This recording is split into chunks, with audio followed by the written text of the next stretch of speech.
few months, we see a new life stage come out. We see a new pet food that is designed for a particular activity level. There are even now sports dog specific foods. We all know there are breed specific foods. And there are also every life stage you can think of. You know, it used to just be puppy and adult. Now we have puppy, we have adult, we have senior, we have geriatric. We also have an entire host of pet foods that are designed for various health conditions. So the paradox is that even though we have all of these choices, we become paralyzed by them, not just for our dogs, but also for ourselves, especially because we want to choose best for our dogs. To give you an example of how proliferated this field has become, I just learned last night that there is now a dog food that is functioning to support urban dogs. These are two of their test subjects for that food. Supposedly it's being tested in Canada. Canadians aren't having none of it. They don't fall for things easily. Because I'd really like to know, what is different about an urban dog's nutrient needs than a country dog. I live in the country, so I want to know how are my dog's needs different from an urban dog. But that's, you know, just to give an example of the number of choices that people have to make about their dogs these days. So what we're going to do, we're going to look at 3 components of choosing smart for dogs. And the 3 components that I like to talk about are emotional and rational buy-in. And that we'll spend a lot of time today looking at how both reason and logic and emotions influence our choices for our dogs. A grounding in nutritional science, we're not going to spend a lot of time on that today, and that doesn't necessarily mean deep understanding of nutritional science, but really a recognition that nutrition is a science. It is not something that someone just said, hey, I think puppies need more protein than adults, let's slap that on a dog food bag and away we go. We actually know a lot about nutrition, and it comes from scientific study, from evidence-based science. And so having an understanding and an appreciation, it really is a very robust knowledge base about canine and feline nutrition is an important factor in our decision making. And the third is critical thinking skills. These are really important today more than ever before, because we all know we are inundated with information from the internet, from pet food companies, from our friends, from experts, and of course from Joe next door, our neighbor Joe, who happens to know a lot about dogs. So critical thinking skills are what allow us to basically sift between fact and evidence-based science, evidence-based information, and myth, and just anything that somebody like Joe wants to make up. So your critical thinking skills are what are going to help you to pick out the evidence that's relevant to making good decisions for our dogs. So not to steal from Audria and also from Margie, but I want to go back to the nutrition point. You don't need a degree in nutrition to select a dog food any more than you need a degree in physics to drop a brick on your foot. So this actually comes secondhand from Margie. Thank you, Margie. But the point that I want to make is that you don't have to go out and get a master's degree or a PhD in canine and feline nutrition in order to pick out a good dog food. What you do need to know is how to understand how to make good decisions and how, again, to sift through good information from unsupportable information. And that's what we're going to focus on today. So how do we make decisions? We tell ourselves that we use reason. We first find out something about the dog that we're going to feed. So let's say that you have a 2-year-old dog named Max at home. He's a Labrador Retriever. And what you know about his needs nutritionally, you know he's recently achieved adulthood. His exercise and energy needs have decreased a little bit. He's kind of mellowed out a little bit. Maybe not, because he's a lab after all. But let's be really not unrealistic and say, let's say he has settled down a little bit. And you take a couple walks with him for a day. Maybe he is starting some training in agility or doing some sport, but he's not a real high activity dog. So you know that he's slowing down a little bit. You also know that there's evidence that young, growing, large breed dogs, that they should be fed to reach a very moderate rate of growth, and that bone health is really important. So you've kind of followed that along. You're ready to change his diet. So that's your knowledge base. You have some understanding about what Max needs, about his life stage, and about his activity level. This is Max. That's you. And dinner time is part of our nurturing process. So if you read Dog Food Logic, you know that at my house we have a dinner time song. And my husband and I have made a blood pact that we will never share this song in public. But we have it, and it is sung every night to our dogs, and it's a good song. And our dogs love the dinner time song. We all go into the kitchen and we prepare the meal and we put it down. That's part of our caretaking and our love and our nurturing for our dogs during mealtime. I imagine most, if not all of you, are treat trainers, our positive reinforcement trainers. That is also another way in which we build the bond and show love. So even though we know that nutrition is a science, that we have lots of good information out there, that we can make good decisions using our critical thinking skills, this is what dinner time feels like. And pet food companies know this too. So let's look at a few of the ads that we see from pet food companies. So they will appeal to various things, to various types of emotions. So this particular one from Caesar says, "I promise to always be there when you wake." So this is a promise to take care of our dogs for the rest of their lives. I personally say this to my dogs all the time. I will always take care of you. It's one of the deepest and most meaningful things we can say to our dogs. Caesar's producers know this, of course. So this is the ads that you see. This is an ad from a few years ago, either when one of the wars was starting, and it showed a soldier leaving or being reunited with her dog, and says, "Keep love strong." So this is appealing to the strength of that bond even when we're separated. You can't look at these ads and not feel an emotional tug. We also know that pet food companies will look at life stage, and they'll say, you want your dog to live as long as possible. Personally, we've had Goldens for 30 years. For my husband and I, one of our personal goals is longevity, because Goldens, unfortunately, are little cancer machines. And so we are always concerned with how long each dog is going to live. I start thinking about it when they come home as a puppy. And so again, pet food manufacturers know this. They show a picture here of a sweet older dog, and they're saying, we will help you to make this dog, help this dog to live as long as possible. Health and happiness at any stage of a dog's life. And of course, they're also going to say, you have fun with your dog. One of the best things we do is get out and walk and hike with our dogs, or do dog sports, and we can make them into great dogs. We can make them have a great life by feeding them well. So inside every good dog is a great dog. You could find these a dime a dozen. They're everywhere. The ads that tell us, if you love your dog, which we all do, feed him this food and he will live a long time, he'll be healthy, he'll have a great life.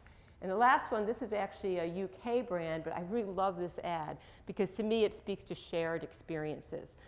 One of the many wonderful things about our dogs is that they go through life with us, and they share both our ups and our downs, and even just sitting in front of the TV set and watching an evening show, they snooze on our shoulder. So shared experience is another appeal to emotion that pet food companies use in their advertisements. What you will not see in advertisements, you will find it, of course, but what you will not see is an ingredient list. This is not, you won't see this in an ad because everyone will be like, what is that? I'm not going to buy Barkies. This is just a made-up ingredient list, but it's pretty typical for a dry extruded food, except it doesn't have any purified vitamins or minerals in it. But chicken, poultry byproduct meal, peas, tapioca, starch. You won't see this as an ad because it doesn't appeal to anything in us. You may say, well, I want to know what's in the food, but it won't be generally the first thing that people see from the pet food companies. Another thing that we will never see in an ad is this. This is chicken meal.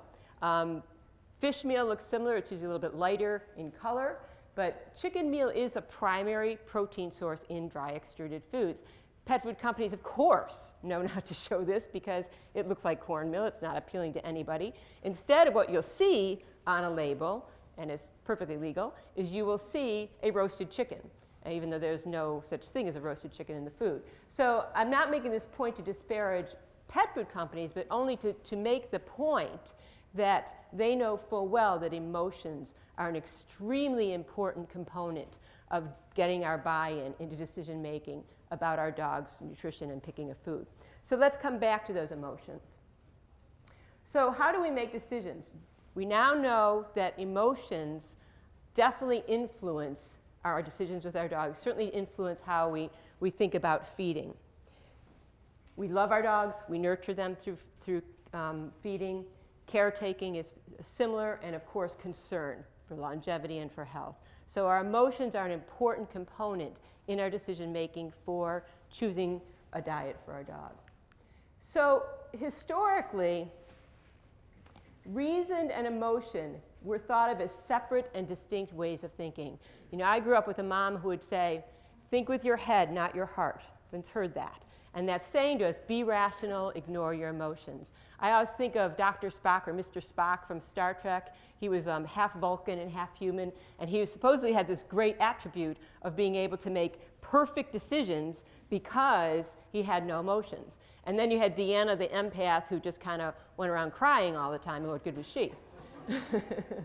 So that was our historical way of thinking about decision making, was that they were separate, and only reason was needed to make good decisions, and you want to basically tamp down your emotions in order to decide. So emotions were thought to interfere with reasoned decisions. The good news is that that's wrong. And we know now that emotions are essential to be capable of making any decisions, good or bad. Some of this research was done in the 1980s by a neuroscientist by the name of Antonio Damasio, who wrote a book called Descartes' Error.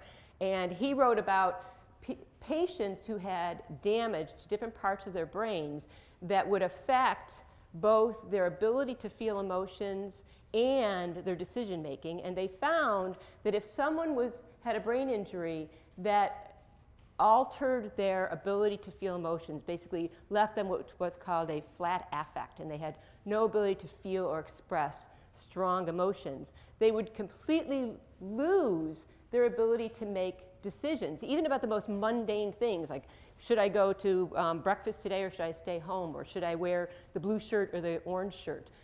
So even the most mundane things would be difficult to make decisions about. So it was realized then that not only do we need emotions, do emotions inform our decisions, but they are essential. They have to be there. It's usually, though, beyond our awareness. It's underneath our conscious awareness, this emotional impact.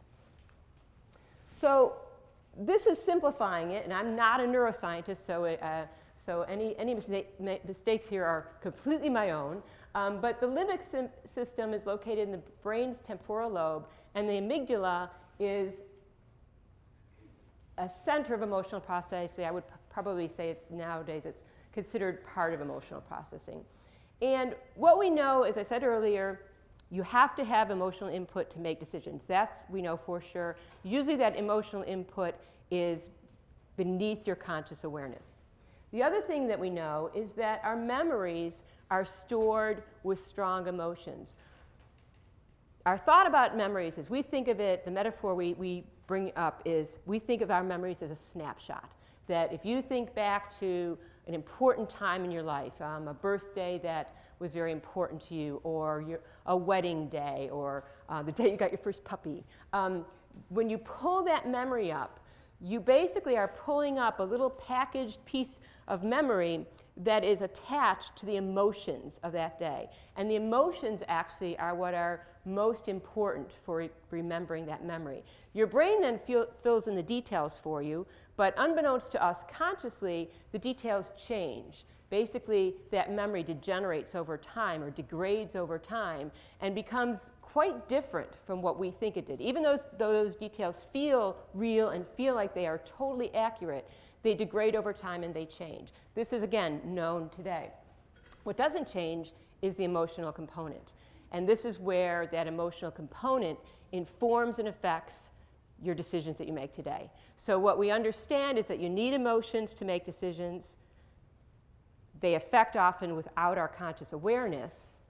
And whatever happened in the past in terms of what affected your dogs, good and bad, is going to affect how you make decisions and what you make decisions about in terms of selecting foods for them today. So memories of past emotions inform our present day decisions, often beneath our conscious awareness. So in my view, this is good and bad, because I really didn't want to be a Mr. Spock walking around like an automaton and just saying, I'm going to make rational decisions. I like the idea that our emotions inform our decisions. But of course, the downside of this is that it can lead us into some trouble in terms of mistakes that we make.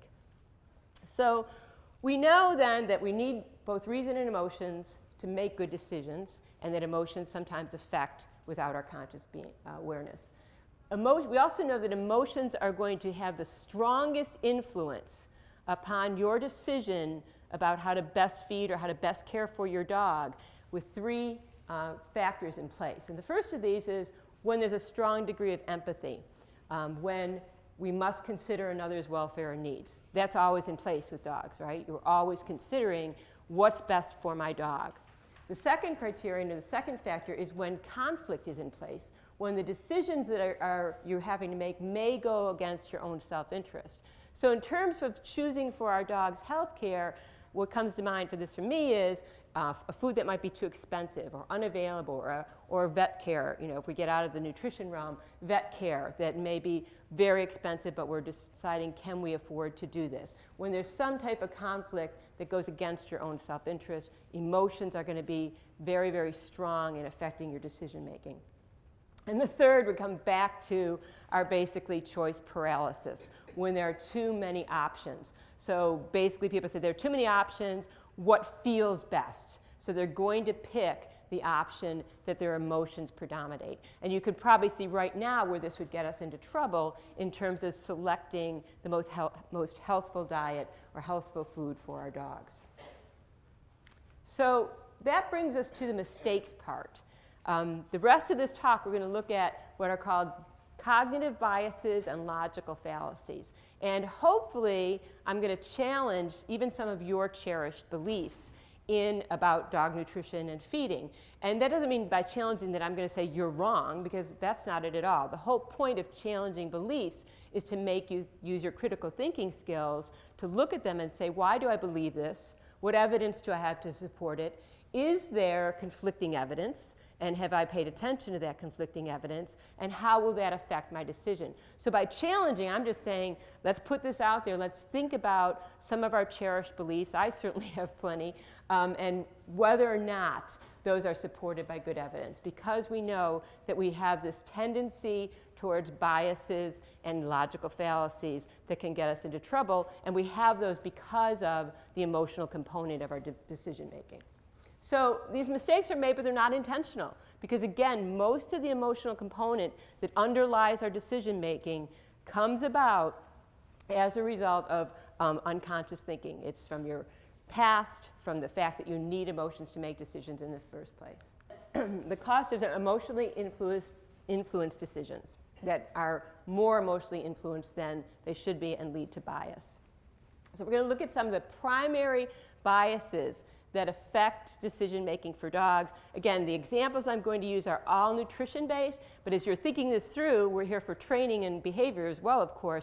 Many of these can equally apply to decisions you're making for your dog's training, for their behavior modification, for health care. So the first of these is confirmation bias. So wow, you feel very strongly about this issue, don't you? Although I'm guessing you've never heard of confirmation bias. Confirmation bias is the #1 bias that affects our decision making. None of us can get away from it. It's probably also one of the most thoroughly studied biases in human psychology. Confirmation bias occurs when we pay more attention to and give more credence to information that supports our prevailing beliefs, and we either ignore or discredit information that conflicts with our beliefs. In my view, this is probably one of the biggest issues behind the polarization of many things in our society today, that people gravitate to those who support their beliefs, they discredit those who do not. It's a totally human, a natural human thing to do. We all do it. Our power is in being aware that it's causing us a bias, that it's causing a bias, and attempt to correct it. So let me give you a couple examples. This was a classic experiment that was done. What they did was they had a group of adults, and they were preparing to show them a video of a little girl taking a test, and she's holding a pencil, but it's actually a verbal test, where she was answering a bunch of questions. And half of the adults that were in the study, they told them that this little girl was from a part of their town that was a low socioeconomic status, that she was not from an underprivileged background, and that she was in foster care. So half of them were told that background on the little girl. The other half were told, prior to seeing this video, that she was from a highly privileged area of town, that she went to a private school, and that her parents were doctors in the area. So they were giving two very different backgrounds on the little girl. Then they all watched the exact same video of this little girl taking a verbal test. And they were asked to rate her on her intelligence, her IQ, how well she had fared on the test. And not that surprisingly, those who went in with the belief that this girl came from a less privileged home life rated her overall intelligence significantly lower than those who went in thinking this little girl was in a private school and came from a privileged home life. She was the same girl. So it shows how just in setting up a confirmation bias, this wouldn't be anything anyone would have any reason to be highly invested in. They didn't even know the little girl. It was just information they just had 10 minutes before. So think then in terms of things that we are highly invested in and have had some experience with and have thought about a lot, and how totally invested we might become in things and how that might affect our bias, our attention, or our evaluation of a situation if we can be manipulated this easily. So I have a true confession one to make myself. Our training school, Autumn Gold, has been open almost 30 years. And when we first opened, and still, we get a lot of Labradors because they're a very popular breed, and they tend to be a little crazy. And so we do primarily pet obedience, and we do a lot of manners training. And when I first started, I had been showing dogs as a kid, and I grew up with my mom showing dogs. But I hadn't trained a lot of breeds yet. And two of my instructors at the time had this belief, and they said it was a very prevalent belief, that Labrador Retrievers' temperament or personality differed according to coat color. You've all heard this? Okay. Well, I gave this talk at the UK, and the colors are different over there, the belief in it. Anyway, so here, the belief, and I'll see if you all agree with this, but that I was told by these instructors was that yellow labs were mellow. They were the mellow fellows, very easygoing. And black labs were a little higher energy, kind of a little crazier. And chocolate labs, chocolate labs were like this.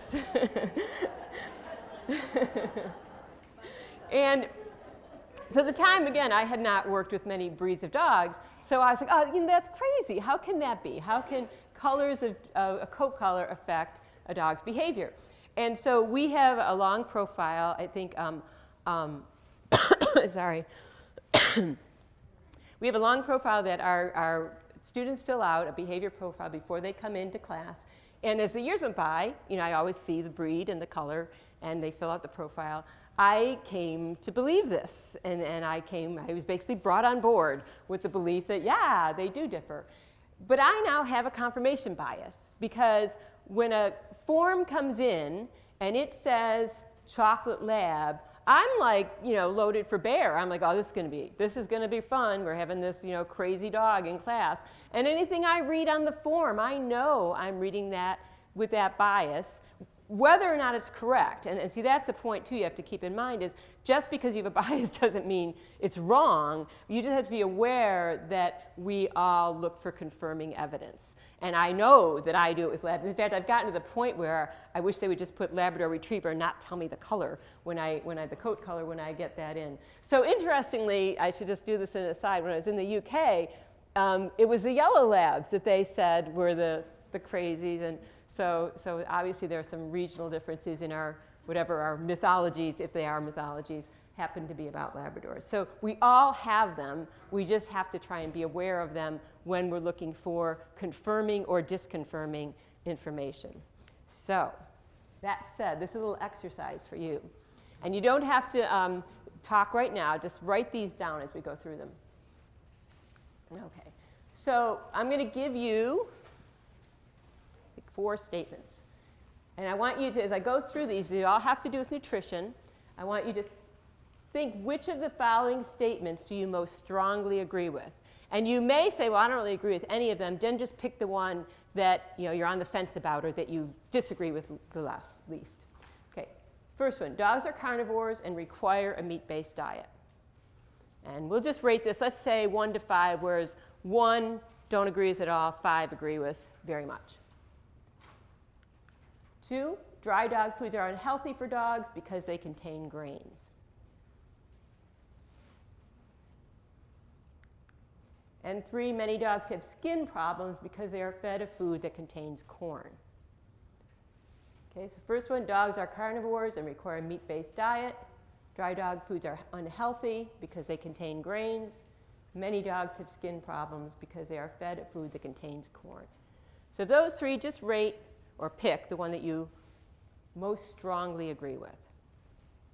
Okay, just kind of mull on that for a second.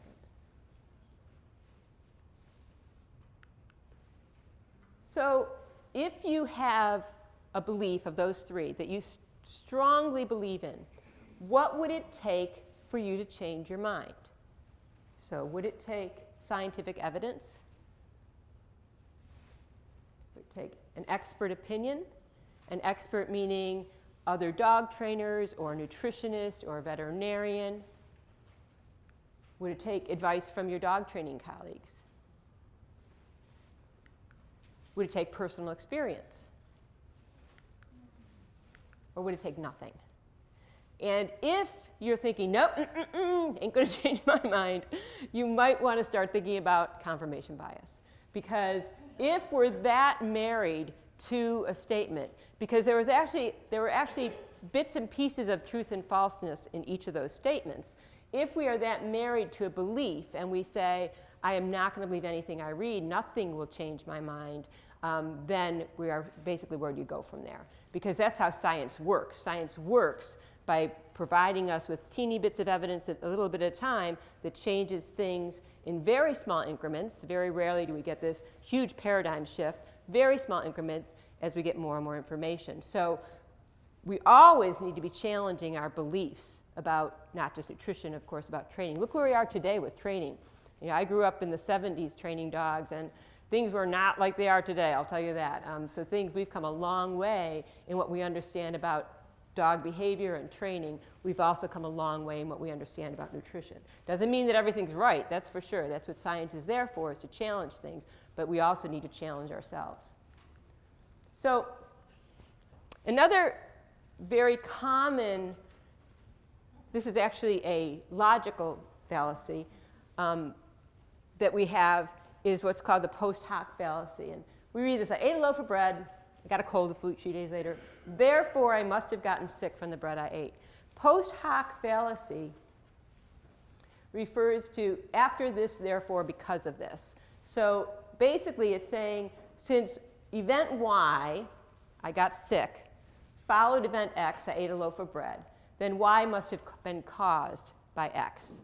And for many things, this is utterly ridiculous.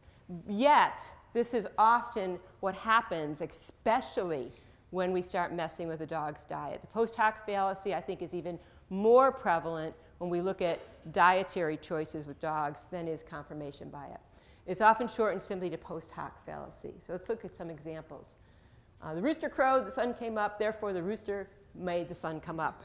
And that's a consistent relationship. We live out in the country, we hear birds all the time crowing or calling, and then the sun comes up. It's a consistent relationship, but we all know it's ridiculous to think that birds make the sun come up. It's also ridiculous to think that I took a pill, I got better, therefore the pill made me better, without scientific evidence, without controlled studies. And this is what I'm actually going to talk about on Sunday, of how would you know. It doesn't mean the pill didn't make you better, of course, but you don't know it just from that personal experience. We need basically unbiased, controlled evidence to tell you that taking that pill actually did something for you. And this is my personal favorite of the post hoc fallacy in the dog's mind. Of course, I believe in the power of barking. I don't need a study to tell me that I know it works. The only reason I'm alive today is because of barking. Every day I bark my head off at the mailman. He goes away, leaving my family unharmed. I have the power of barking to thank for that. That's post hoc fallacy. I bark, mailman goes away, good me. I just drove the mailman away. We all know that's ridiculous. You probably work with dogs like this and have great programs for solving this problem. So this is a post hoc fallacy in the dog's mind. It's no different from us saying, my dog's itchy, I'm just going to change his food, he's not itchy anymore, therefore the change in food stopped his itching. It's post hoc fallacy. Illusion of control, I think, is one that we have a very strong emotional connection to. I know that I do. The illusion of control basically tells us that we often think we have more control over things that we simply do not, because it's comforting to us, because we feel like we are doing something to help our dogs. But unfortunately, there are many things that happen in our dogs' lives, in our lives, that we don't have control over them. Basically, stuff happens. So the illusion of control is just like confirmation bias, has been studied intensively. And these are pretty simple ones, but pretty amazing. One was a study in which they asked a bunch of folks that they told them you can take a chance at a lottery. So they had two groups, and one group was allowed to pick their own lottery number. You know, and folks will do things like, I'm going to pick my son's birthday, or I'm going to pick the day I got married, or I'm going to pick the day I got divorced, who knows. They were allowed to pick their own lottery number, and the other group was just assigned a number. And then afterwards, they asked them what they thought. They asked them to estimate what they believed their chance of winning the lottery was. Across the board, those who had picked their own lottery number thought that they had a much higher chance of winning the lottery than those who were assigned a number. Again, we intuitively know that's ridiculous. You have no control over what number gets picked at all. But that belief is very strong. That's the illusion of control.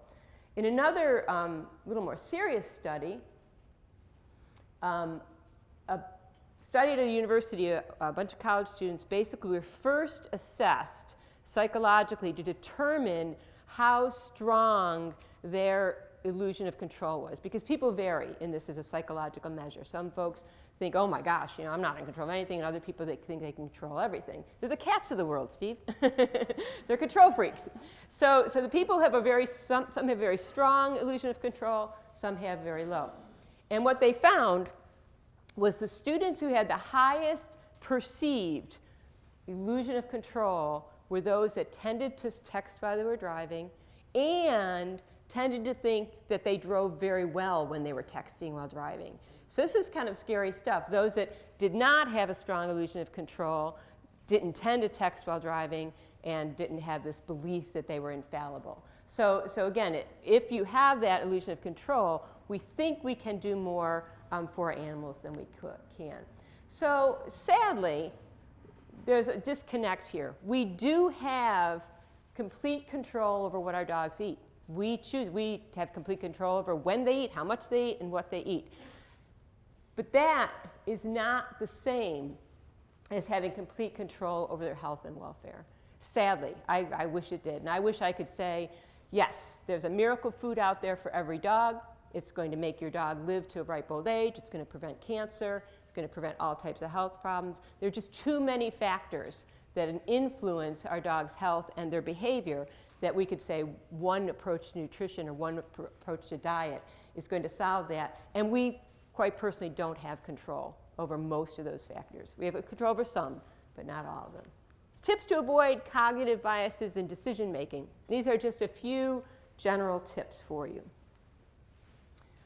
First, search for relevant disconfirming evidence. I think this is the hardest. You know, if you have a cherished belief, if you say, I'm pretty sure I think that corn does cause dogs to be itchy, look for disconfirming evidence. Has it been studied? As a matter of fact, we do know that food-induced allergies or adverse food adverse food effects are caused more by animal proteins than plant proteins. So we actually do have some evidence that if your dog's itchy and it's food-based, it's usually not. It's usually atopy or flea-induced allergy. It's usually something environmental rather than food. But when it is food, very low percentage of it's food. When it is food, it's typically not a plant-based protein. It's very low on the scale. So look for evidence that disconfirms that belief. Accept alternative and diverse information from experts. And those experts certainly could be your friends who have a lot of experience training or a lot of experience with dogs. When my Toller got sick last year, I went right to his breeder because Tollers are not a common breed, and I wanted to find out is this a common thing in Tollers. I considered him an expert. So it doesn't have to be a scientific paper. It can be your veterinarian. It can be your training buddies. As long as it's someone who you have belief has a reason for being expert in that area. Reframe or redefine the problem. I had a case study in here of Cooper. One of my Goldens does have atopic disease, and we did a slew test to figure out what that was.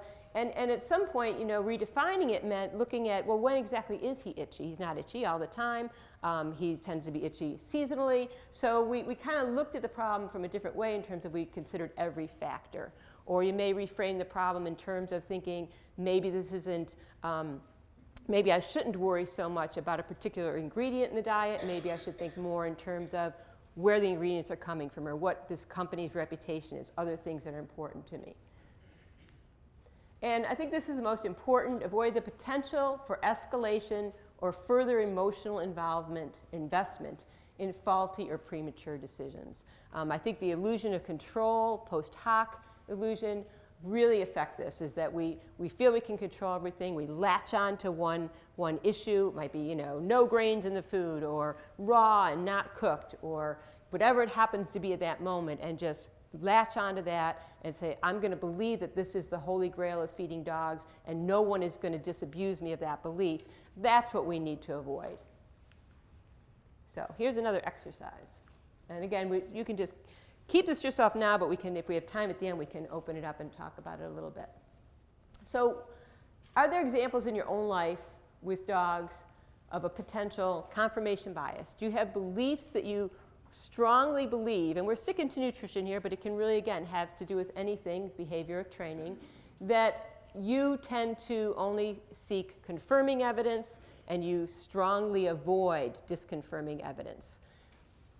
Post hoc fallacy. Is there anything that have you ever said, I'm going to switch foods because my dog is itchy? One of the points I want to make about post hoc fallacy I didn't make earlier was that the reason post hoc fallacy is so strong is that, let's use food as an example, and let's use an itchy dog again, is that if your dog is healthy, everything's going along great, he's got a beautiful coat, he's not itchy, he's a happy boy, he's doing great, you do nothing. We do nothing in those situations. Everything's good, nor should you. The status quo is my dog's fine. When he's itchy, then, we start to change things. And one of the things we have complete control over is diet. So we change the diet. And now, basically, either he can get better or he can get worse or he can stay the same. If he gets better at all, we immediately go to the diet as the factor that caused that. But in actuality, it could have been seasonal, it could have just been passage of time, it could have been other factors, or he may very well go down again. It could just be normal fluctuations over time of that dog's health. So post hoc fallacy occurs because we don't add an intervention in, this is true in behavior as well, until something's wrong. And then we focus on that intervention as being the source of correcting the problem. It doesn't mean it wasn't, it just means we have to be sure that what we're attributing that change to is actually whatever we happened to do, because we're going to focus on that. Partially this is also what's called the placebo effect. And the illusion of control. Is there anything that you could think of that you may be falling under the illusion of control? We want so desperately, I certainly do, to be able to keep our dogs healthy. And it weighs heavily on our shoulders. There's no doubt about that. That we then fall into this illusion that we actually can do everything. So how might you alter your perspective to avoid these traps? It could be something as simple as saying, I'm going to seek out a few new sources of information. So sticking to nutrition, all nutrition evidence is not created equal. We want to avoid cognitive traps and logical fallacies, but we also want to seek out good information. And evidence-based decision-making, that's actually a phrase that was coined in the medical industry a number of years ago, and it's kind of been co-opted for many other disciplines. It's basically a framework for making evidence-based decisions for your dog's health. There are three components: evidence, clinical expertise, that would be your expertise as trainers, as veterinarians, and patient values. And that those three come together. Patient values is as important as clinical expertise and evidence, because, as was spoken in an earlier talk today, we really have to meet our clients, our patients, where they are. You cannot force someone to change their behavior towards a dog or to begin a behavior modification program if they don't have strong buy-in or if they're not able to do that. So we focused on evidence today. And in the hierarchy of evidence, scientific evidence is the most important. We also have personal opinions, we have anecdotes and testimonials. And while we all listen to personal opinions, anecdotes, and testimonials, it's scientific evidence that we need for making evidence-based decisions. So very quickly, so we don't run out of time, opinions, that's the very nice opinion you have there. It's too bad it's wrong. Opinions are fine if they come from a reputable source. And again, there are many reputable sources at this conference. But you do have to be careful about whose opinion, if it's Joe next door who knows a lot about dogs, you may want to not put a whole lot of eggs in that basket. Or if it's someone who just happened to meet on the internet or someone's website who someone else recommended, you may want to, again, put on your skeptic's cap for that. So opinions are considered relatively low down on the evidence scale and the information scale. Anecdotes are basically opinions that have been turned into stories. No, please go on. I found your tale absolutely entertaining. And anecdotes actually are very powerful in our culture because we all love stories. We're all susceptible to a good story, and just the fact that something is a story doesn't make it false. But as we said earlier, when we have memories, anecdotes are usually from someone's memory. When we pull a memory up, we remember the emotional impact of that memory, but we tend to change the details. So oftentimes, anecdotes are stories that a person has told over and over again, and it may not have basically stayed true over the ages. There may not be the good details that you need. So again, anecdotes, they're a good story. You may not want to put them very high on your evidence scale. And testimonials come from the word testify. Testimonials, you should basically just say, this is interesting, but there's no way that I'm going to believe this. And that's about how crazy it can get. So when you look at testimonials on a pet food company's site, read it and say, that's very interesting, but it's not going to be helpful information because they're there to testify in support of that product. Doesn't mean it's a bad product, it just means it's not helpful information.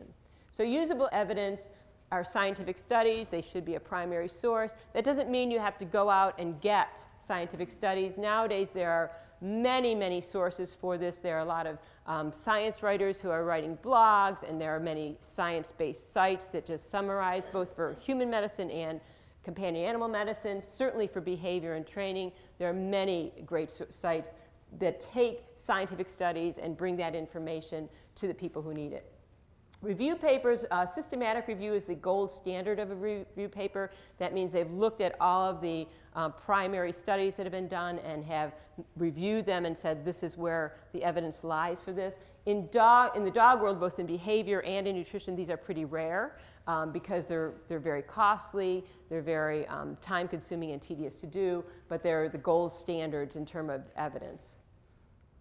And reviews in popular media, sometimes this can be helpful. On Dog Enthusiast magazines, there are some great ones out there that do a really good job with presenting up-to-date evidence-based information. Popular press, the popular press, the biggest problem there is basically in just summarizing things into sound bites. So oftentimes information may get skewed a little bit because it's put out so quickly and it's summarized to the point of using the forest for the tree. With present company excluded, of course. And internet sources, websites, blogs, Joe Next Door, always, always put on your skeptic hat, you know, and be a skeptical, as my husband likes to say, a skeptical hippo. Okay, so general rules of thumb on being a good skeptic. Beware of cognitive traps. This word no, I do not think that means what you think it means. So the cognitive traps that we looked at today were confirmation bias, a big one, you know, looking for evidence that supports your point of view, post hoc fallacy, and illusion of control. Those all can affect how we select well for our dogs. Be wary of sensationalist claims. And I didn't have time in this particular talk, but sensationalist claims abound in the pet food world, and they don't just come from people, they come from the companies themselves. And a lot of that has to do with how the pet food industry is regulated. A lot of it has to do with human nature, how we interpret what we read. But be wary of sensationalist claims. If it sounds too good to be true, it probably is. So in other words, it probably is too good to be true. It's not true. So be wary of sensationalist claims about anything.